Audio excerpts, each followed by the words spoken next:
Selamat malam keluarga Allah.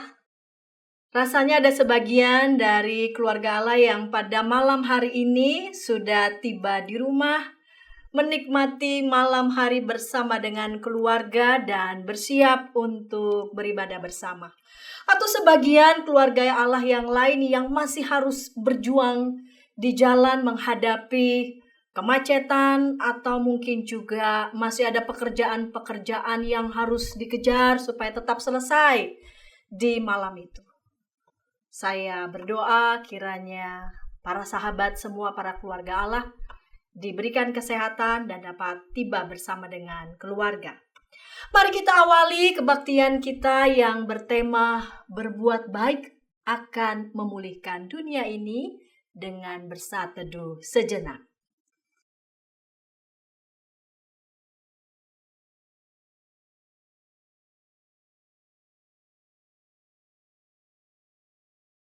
Tak henti-hentinya kita mengagumi kebesaran Allah kita yang menjadikan semesta dengan sangat baik. Semua yang Ia jadikan memuji kebesaran namanya. Mari kita bersorak memuji Tuhan, karena memang Ia patut kita puji dan sembah. Haleluya. Pujilah.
Mari kita berdoa. Bapa yang begitu baik untuk kami, terima kasih Bapa untuk kasih setia Tuhan yang boleh Tuhan nyatakan. Tuhan pelihara kami sepanjang hari ini. Kami boleh Tuhan kuatkan melakukan tugas kerja kami. Terima kasih kami telah tiba di rumah dan kami bersiap beribadah dengan keluarga.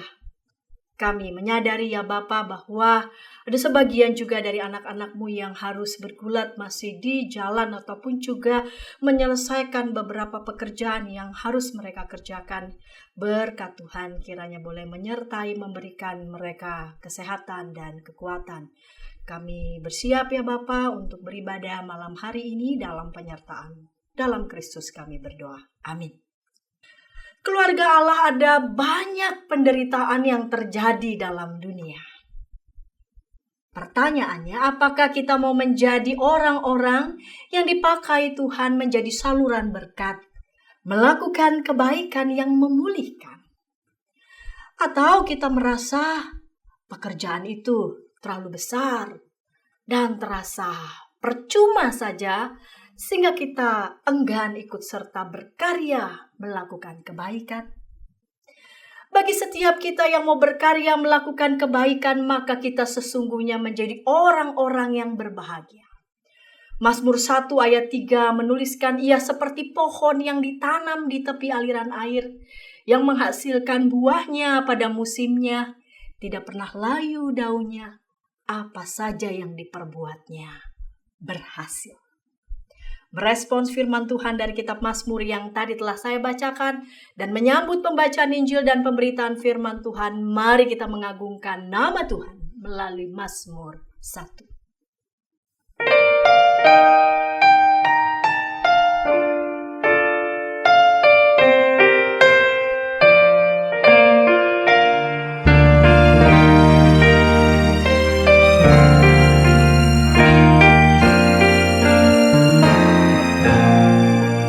Bahagialah setiap orang yang sukai Taurat Tuhan, yang tekun merenungkannya, baik siang maupun malam.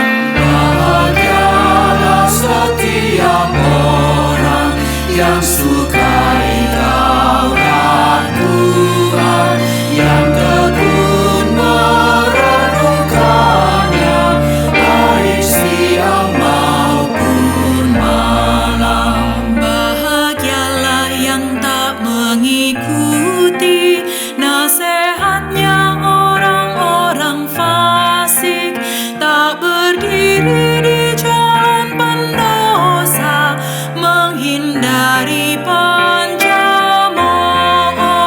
Bahagialah setiap orang yang sukai Taurat Tuhan, yang tekun merenungkannya, baik siang maupun malam. Ya bagaikan pohon yang ditanam di tepi aliran air berlimpah, kan berbuah lebat pada musimnya, yang daunnya takkan layu. Bahagialah setiap orang yang sukai Taurat Tuhan, yang tekun merenungkannya, baik siang maupun malam. Tak begitu jalan orang fasik, seperti sekam ditiup angin, takkan tahan dalam penghakiman di kumpulan orang benar. Bahagialah setiap orang yang sukai Taurat Tuhan, yang tekun merenungkannya, baik siang maupun malam. Jalan orang benar dikenal Tuhan, apa yang dibuatnya berhasil. Berbedalah jalan orang fasik, kan menuju kehancuran. Bahagialah setiap orang yang sukai Taurat Tuhan, yang tekun merenungkannya, baik siang maupun malam. Mari bersama kita berdoa, kita memohon pertolongan Roh Kudus untuk kiranya membimbing kita kalau firman ini akan diwartakan bagi saya dan saudara. Mari berdoa. Kami yang senantiasa Tuhan pelihara, di malam hari ini bersama dengan keluarga kami mau mendengarkan firman-Mu. Bapa, kiranya bimbing kami, sebab dalam pimpinan Roh-Mu yang kudus, kami ditolong untuk boleh mengerti akan kehendak Tuhan, mencintai kehendak Tuhan, yang kami nyatakan itu dalam hidup kami. Berfirmanlah karena kami sedia mendengarkan. Di dalam Bapa, Putra, dan Roh Kudus kami berdoa. Amin. Injil Lukas pasal 6 ayat 17 sampai 19. Saya akan membacanya untuk kita semua. Lalu ia turun dengan mereka dan berhenti pada suatu tempat yang datar. Di situ ada sejumlah besar muridnya dan banyak orang lain dari seluruh Yudea, Yerusalem dan daerah pantai Tirus dan Sidon. Mereka datang untuk mendengarkan dia dan untuk disembuhkan dari penyakit mereka. Mereka yang menderita karena roh-roh jahat pun disembuhkan. Semua orang banyak itu berusaha menyentuh dia karena ada kuasa yang keluar dari dia dan menyembuhkan semua orang itu.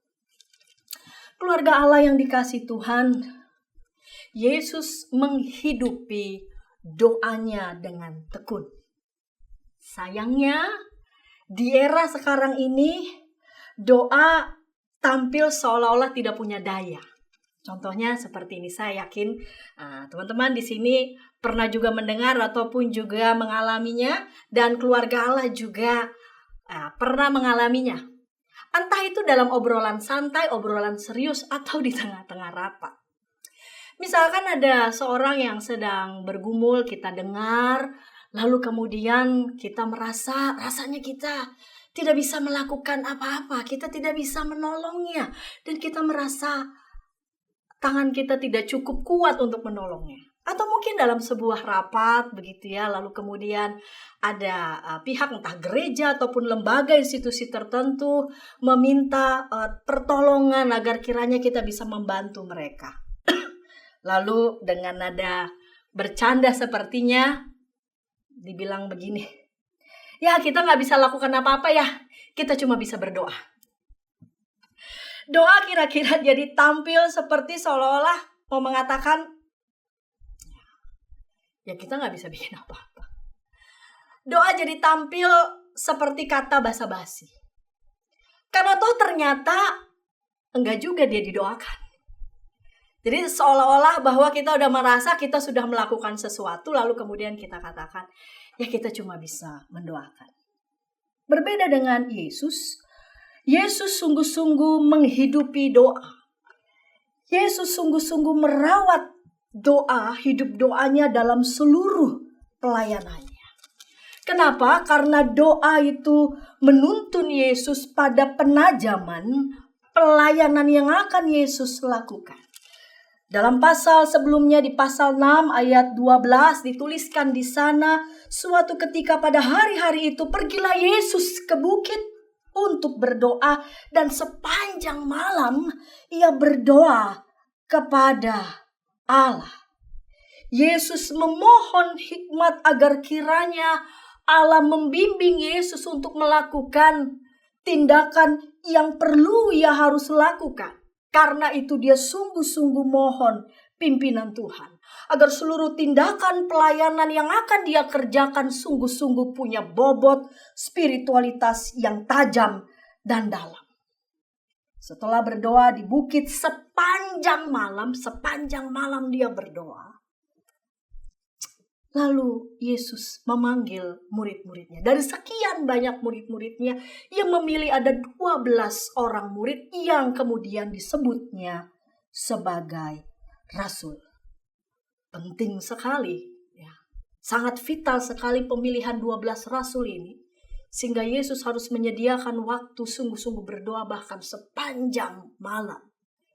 Sehingga kemudian dia memilih dari sekian banyak muridnya 12 orang. Kemudian menjadi rasul. Yesus melibatkan 12 rasul ini bersama dengan Yesus. Lalu kemudian turun bukit.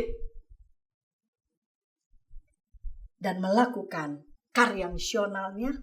Mengajar dan menyembuhkan banyak orang. Setelah Yesus memilih 12 muridnya, Yesus lalu kemudian turun bukit dan ada di tempat yang datar. Di tempat yang datar ternyata sudah begitu banyak orang yang menanti Yesus. Dari mana mereka datang? Siapa saja mereka? Dituliskan di sana, di situ ada sejumlah besar muridnya dan banyak orang lain dari seluruh Yudea, Yerusalem dan daerah pantai Tirus dan Sidon. Menarik, ada Tirus dan Sidon. Karya pelayanan Yesus menyembuhkan dalam beberapa adegan, dalam beberapa peristiwa tidak selalu disambut dengan ramah, dengan tangan terbuka. Tetapi ternyata ada begitu banyak orang yang menyambut karya pelayanan Yesus. Sebelumnya, di pasal sebelumnya, perikop tentang Yesus menyembuhkan orang pada hari Sabat itu menimbulkan pertentangan.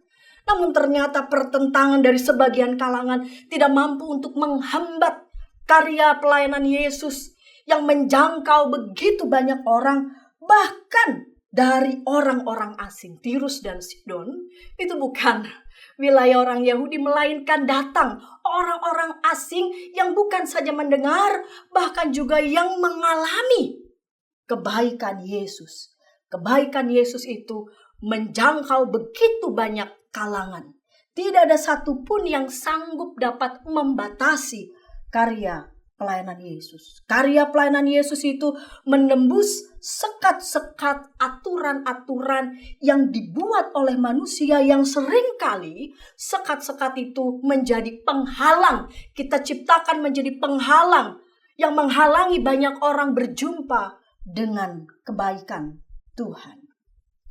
Yesus bersama dengan 12 rasul itu menurun di bukit itu dan melihat begitu banyak orang yang menderita, begitu banyak orang yang sakit. Semula Yesus di bukit. Biasanya bukit atau gunung itu ya kita asosiasikan tempat yang apa? Makin tinggi rasanya kita makin terhubung pada Tuhan. Ya.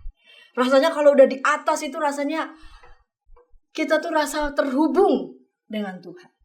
Sedangkan di tempat yang datar, itu diasosiasikan sebagai tempat yang begitu banyak penderitaan.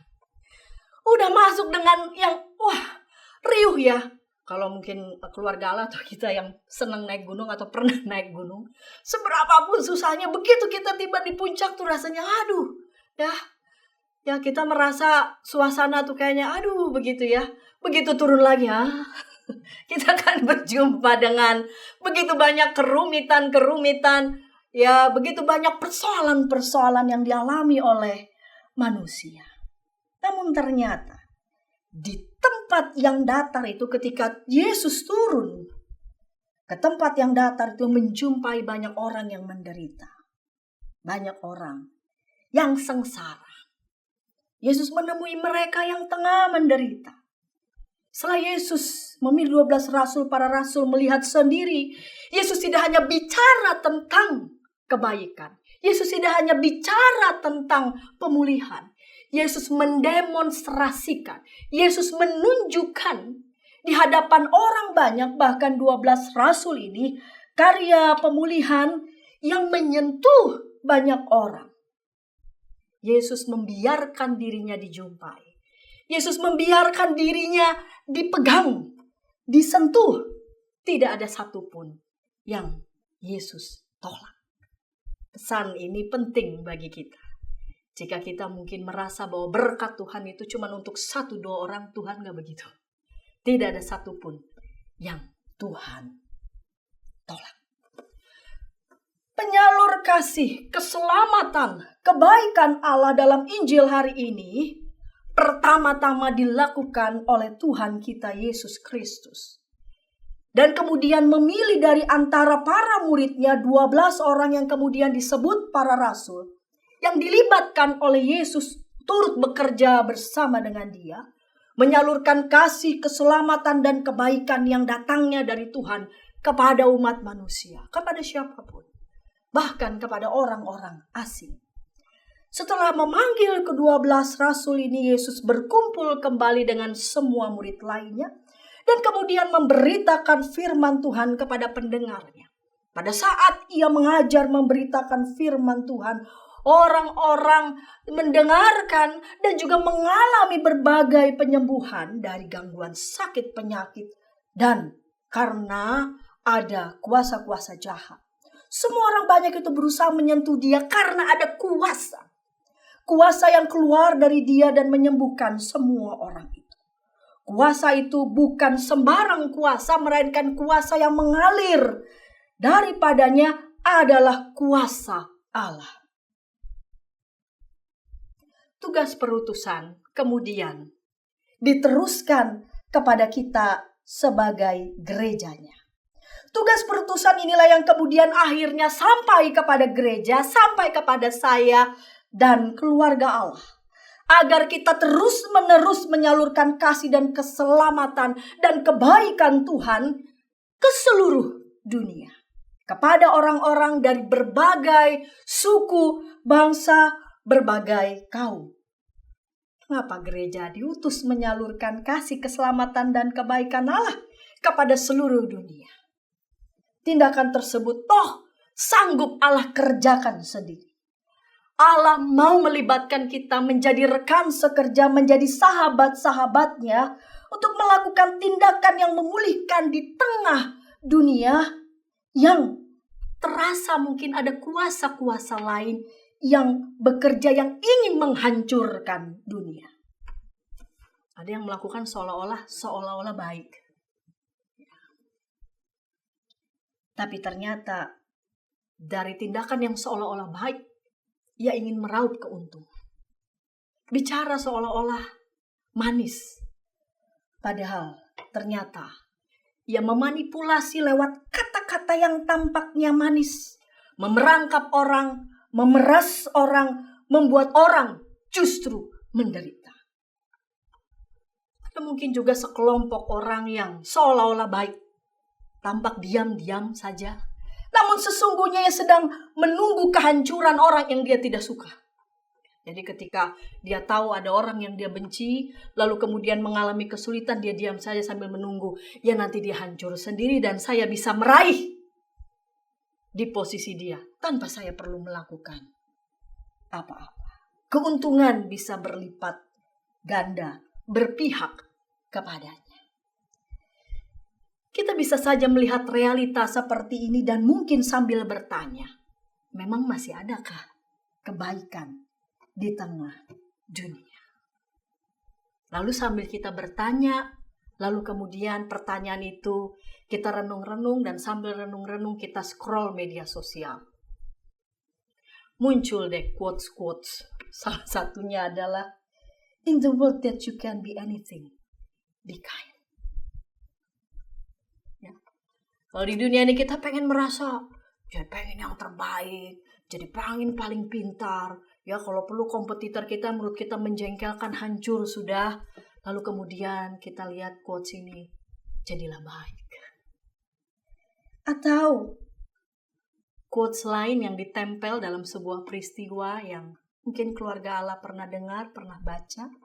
Ada seorang security commuter line yang membantu mendorong seorang penumpang disabilitas ya di kursi roda. Lalu kemudian ada 3 orang penumpang tunanetra ya yang dia tuntun. Jadi mereka saling memegang pundak satu dengan yang lain. Scene itu menggugah hati, membuat terharu. Seorang security commuter line, dia menuntun seorang penumpang disabilitas kursi roda, lalu di belakangnya itu ya saling memegang pundak penumpang tunanetra. Banyak warganet yang kagum dan di adegan itu ada quote yang ditempelkan. Di dunia ini banyak orang baik. Dan jika kamu tidak menemukannya, maka jadilah salah satunya. Ketika kita bertanya, masih adakah kebaikan di tengah dunia? Jawabannya adalah masih ada. Terus ada. Tuhan menunjukkan orang-orang, bahkan saya dan keluarga Allah semua, diutus untuk melakukan kebaikan. Kebaikan yang sungguh-sungguh memulihkan. Sekalipun rasanya tampak kecil, tampak sederhana. Namun ketika kebaikan itu lahir dari cinta yang besar, maka kebaikan itu sungguh terasa seperti mata air yang menyejukkan. Mata air yang menyegarkan. Di antara pemandangan yang menurut kita ya orang ya makin sikut-sikutan. Sesungguhnya dimanapun kita berada, dimanapun orang Kristen berada, dimanapun gereja hadir, gereja berada, maka selalu ada ruang, selalu ada kesempatan untuk menyalurkan kasih, keselamatan, dan kebaikan. Setiap orang yang merasakan bahwa Allah kita adalah Allah yang berkenan untuk dijumpai dan tidak ada satupun yang ia tolak. Ia sendiri mengalami berkat kebaikan dari Tuhan, maka akan dengan senang dan bergembira ketika kepada kita diberi kesempatan untuk melakukan kebaikan, maka kita akan dengan gembira menyalurkan kasih, keselamatan, dan kebaikan itu di sekeliling kita. Mungkin ada sebagian orang yang seolah-olah berpikir bahwa toh orang yang nggak melakukan kebaikan atau diam-diam saja, tampaknya hidup mereka berbahagia.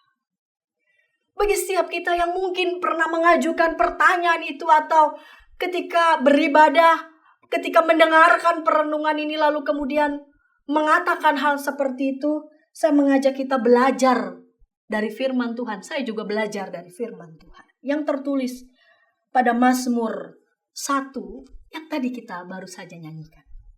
Ada kata di sana, berbahagialah. Mazmur ini dibuka dengan kata berbahagia. Dalam bahasa Ibrani-nya adalah ashrei. Ashrei itu adalah sebuah kata seru yang diucapkan, sebuah emosi yang positif yang ditujukan pada orang lain.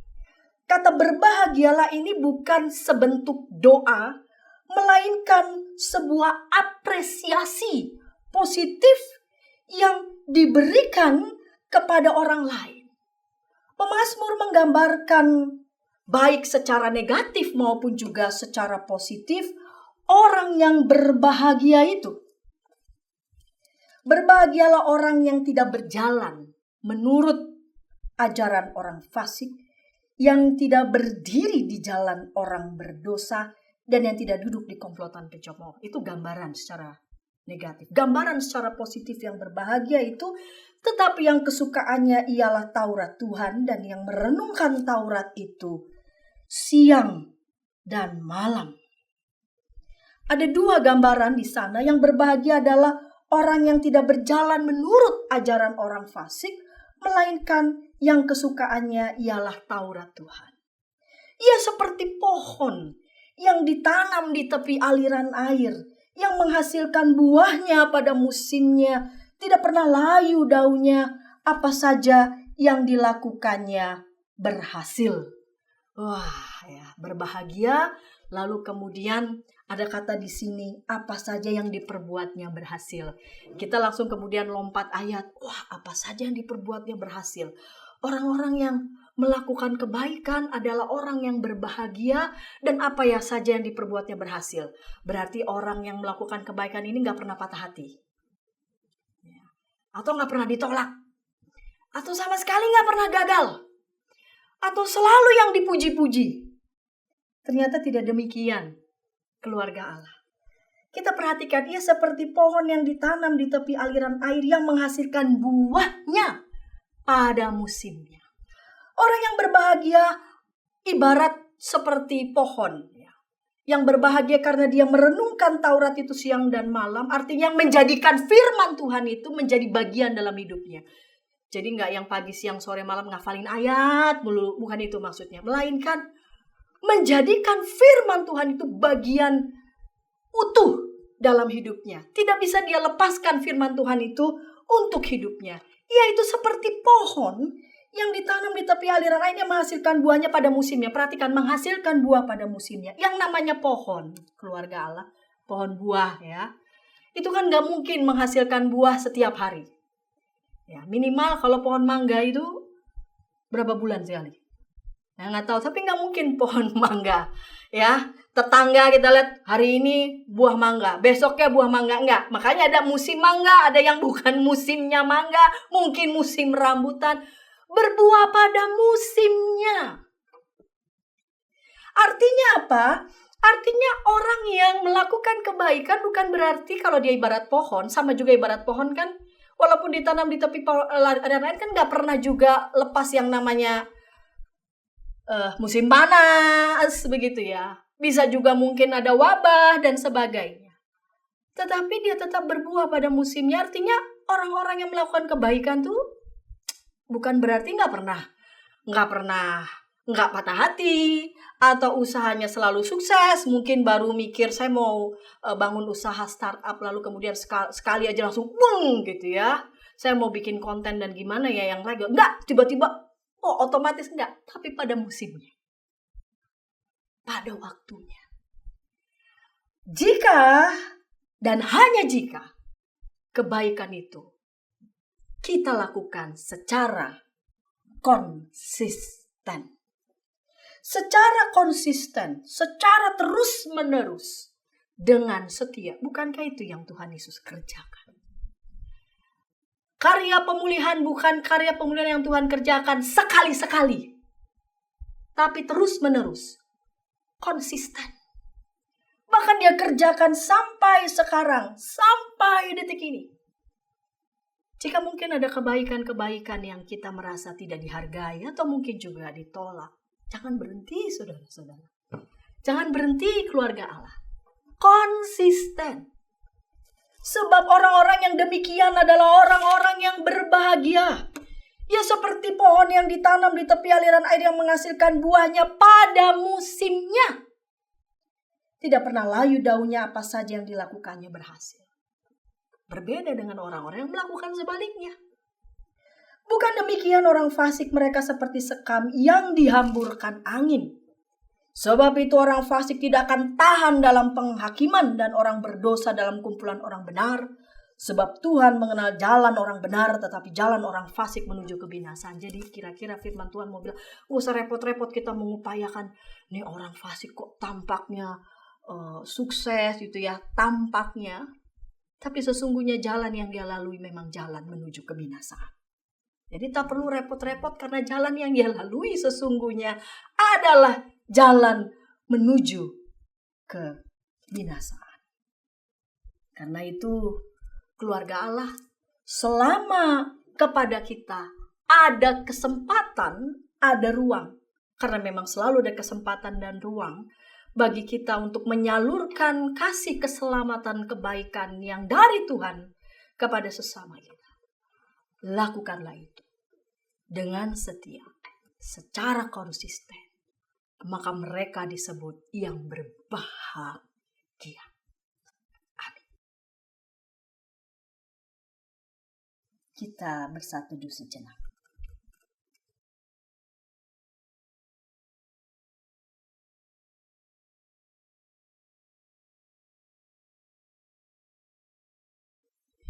Kita berdoa syafaat. Bila ada di antara anggota keluarga Allah yang rindu ingin didoakan, dapat menghubungi tim doa kami di nomor 0812 8188 9191. Tim doa kami akan mendoakan saudara. Mari berdoa.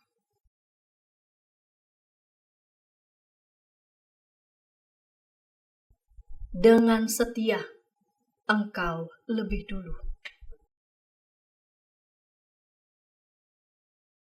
mengulurkan kasih-Mu, karya kebaikan kasih yang sungguh memulihkan, menghadirkan kerajaan Allah,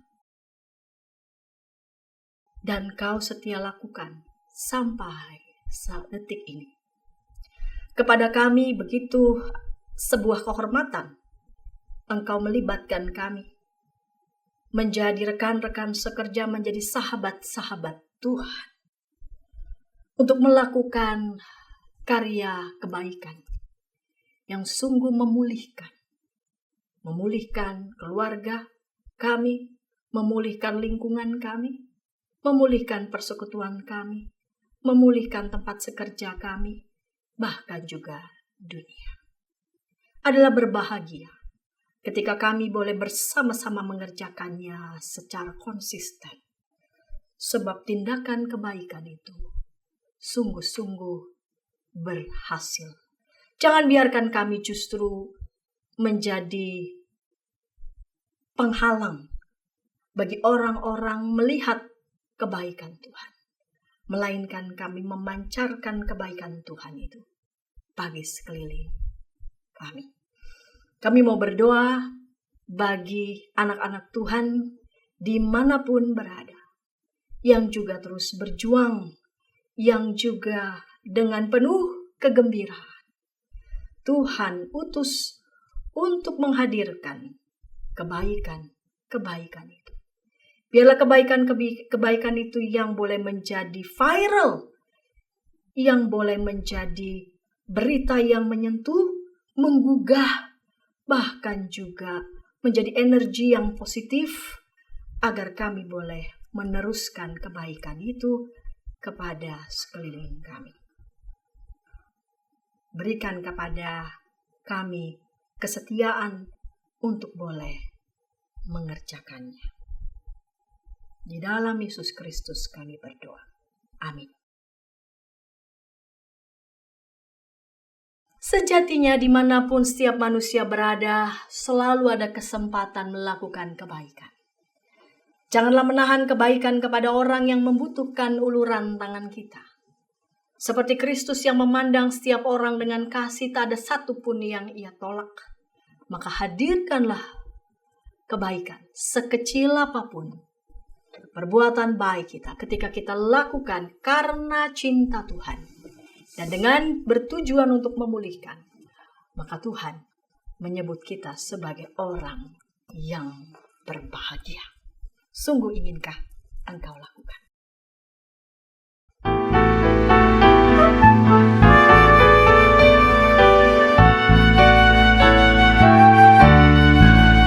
Sungguh inginkah engkau lakukan hal besar, jangan tunggu tiba saatnya. Kini tugasmu kerjakan dengan baik benar.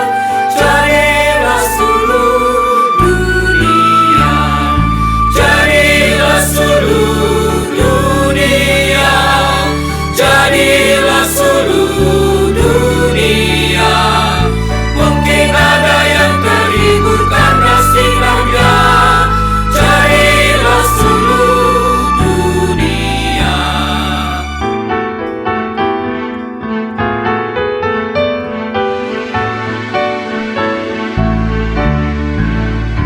Kau pun dapat mengenyangkan awan yang gelap bagi hati susah dan resah.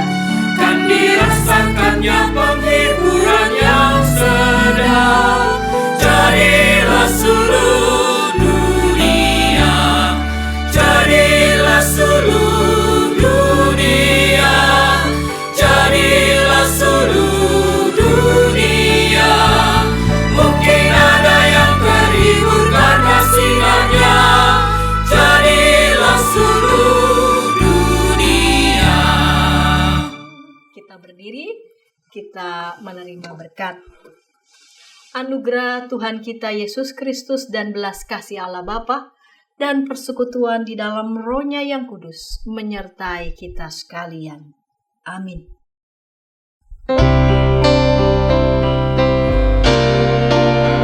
Terima kasih ya Allah Bapa, terima kasih ya Yesus Kristus Tuhan, terima kasih ya Roh Kudus, Allah Trinitas Maha Kudus. Amin.